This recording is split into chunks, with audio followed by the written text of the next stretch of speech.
Assalamu alaikum warahmatullahi wabarakatuh. Je, unaota makaburi mara kwa mara?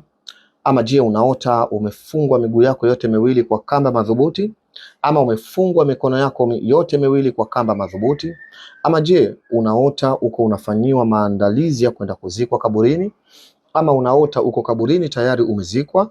Ama je, unapata ndoto za kuota kuwa uko katika njia nyembamba ambayo mbele yake kuna giza na ile njia inakuzonga kwa namna moja ama nyingine?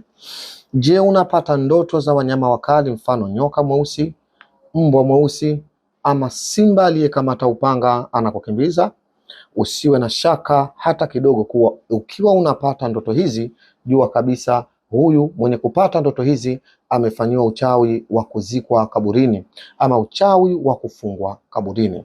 Anayefanyiwa uchawi wa kuzikwa makaburini ni kwa maana mchawi anatamani mtu huyu maisha yake ya duniani yawe kama mfu wa kaburini, kwa maana aliyekufa kaburini hawezi kufanya biashara ikaenda, hawezi kujenga nyumba, hatoweza kuoa, hatoweza kufanya shughuli zozote zile za kidunia. Yeye tayari yuko katika ulimwengu wa barzakh na mambo ya dunia tena hayamhusu wala hana time nayo tena. Sasa zikichukuliwa athari zako alafu ukafungwa katika fundo kama hili, utaanza kupata ndoto hizo. Makaburi mara kwa mara unayaota, ama unaota unafanyiwa maandalizi ya kwenda kuzikwa, na mfano wa dalili nilizozitaja. Sasa ukiwa una dalili hizi, usio na shaka hata kidogo kuwa wewe umefanyiwa sihiri ya kufukiwa makaburini ama ya kuzikwa makaburini. Nini sasa unaweza ukafanya ili kujinasua, ili kujinusuru na sihiri hii, ili kujiondosha na uchawi huu kwa idhini ya Allah subhanahu wa ta'ala?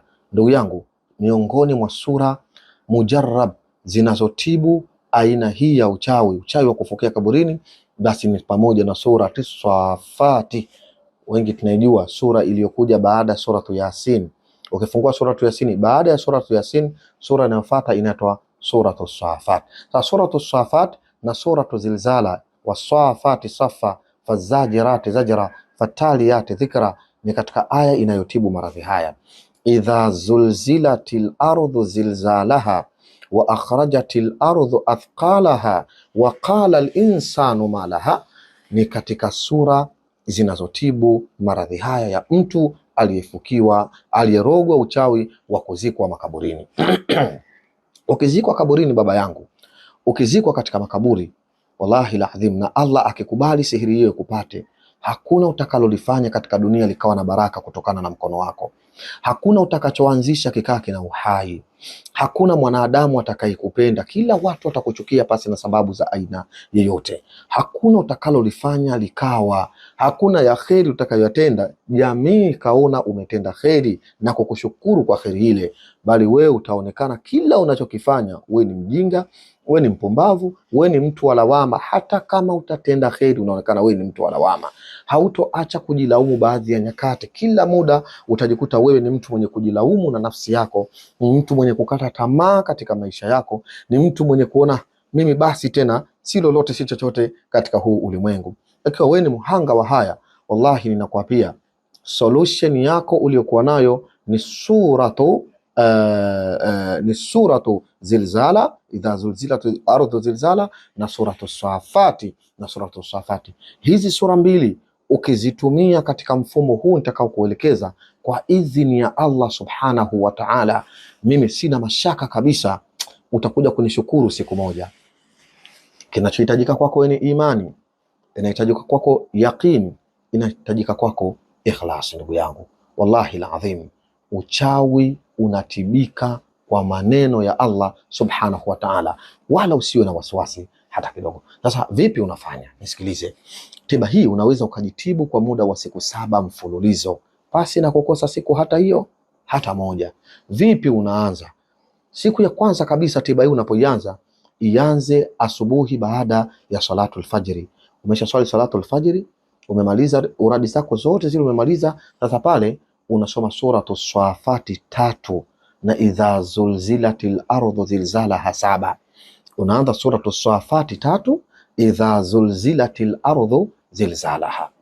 Nakupa siri moja, wakati unafanya hii dua jitahidi sana, chukua maji yako, maji safi haya ulikuwa nayo, alafu chukua chumvi kidogo tia ndani yake, Sikwambii chumvi ya mawe tu, hata kama itakuwa ni chumvi ya kawaida ya kupikia majikoni tunayopikia, chukua kidogo, tia katika yale maji. Si lazima maji na chumvi kuwepo, si lazima, narudia tena, ila bora zaidi kama utaweza, chukua maji kidogo, tia chumvi ndani yake kidogo, alafu kuwa nayo pale wakati unafanya kile kisomo. Sawa? Nafikiri utakuwa unanielewa vizuri.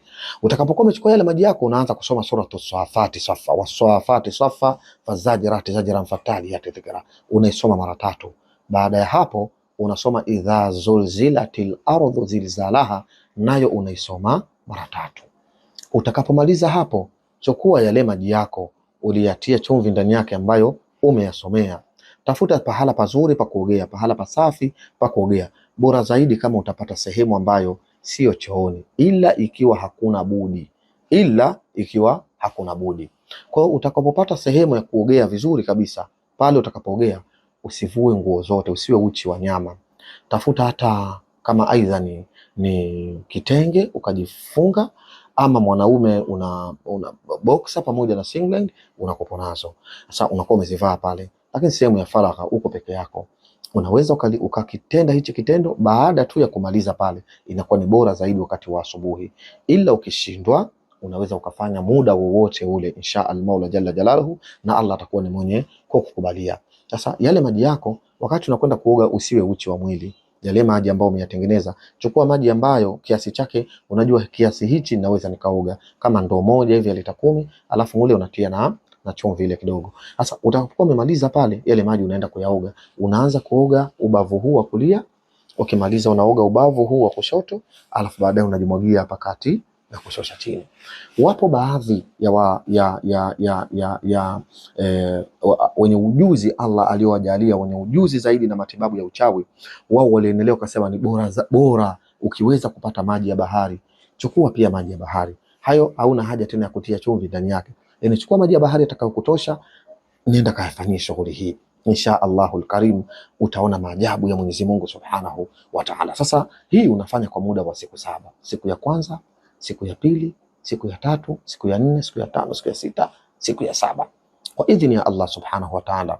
Usiwe na wasiwasi hata kidogo baba yangu, usiwe na shaka hata kidogo ndugu yangu, utakuwa umejifungua katika vifungo vya makaburini. Kama ulizikwa makaburini, ama kama ulifanyiwa vifungo vya kwenda kufukia katika makaburi, usiwe na shaka kabisa ndugu yangu, utakuwa umepona kwa idhini ya Allah Subhanahu wa Ta'ala. Suratu Swafati 3, idha zulzilatil ardhu zilzalaha 3. Maji yakiwa mbele yako, chukua yale maji nenda kayaoge. Huna option ya kupata maji, huna uwezo wa kupata maji, zisome zenyewe kama zilivyo kwa muda wa siku 7. Suratu Swafati 3 na idha zulzilatil ardhu zilzalaha 3. Kiboko kabisa kwa uchawi wa kufukia makaburini. Haya masala ni mepesi mno, haya masala ni rahisi mno kuyafanya. Utakuwa ni mwenda wazimu wa ajabu kabisa ikiwa unapata njia kama hizi za kutumia Qur'ani na kumlalamikia Allah Subhanahu wa Ta'ala, ukashindwa kuzitumia, ukakubali kwenda kudanganyika kwa washirikina, ukakubali kwenda kudanganyika kwa watu waongo, ukakubali kwenda kupoteza gharama zako, kwenda kupoteza pesa zako kwa watu ambao dunia wameiweka mbele, akhira wakaipa mgongo. Namuomba Allah Subhanahu wa Ta'ala, ikiwa utaweka imani, utaweka yaqini, utaweka na ikhlas, ukatumia hii, basi insha al-Maula jalla jalaluhu, Allah atakuwa ni mwenye kukuponya hayo maradhi yako. Shukran lakum, jazakumullahu khaira. Salamullahi alaykum wa rahmatullahi wa barakatuh.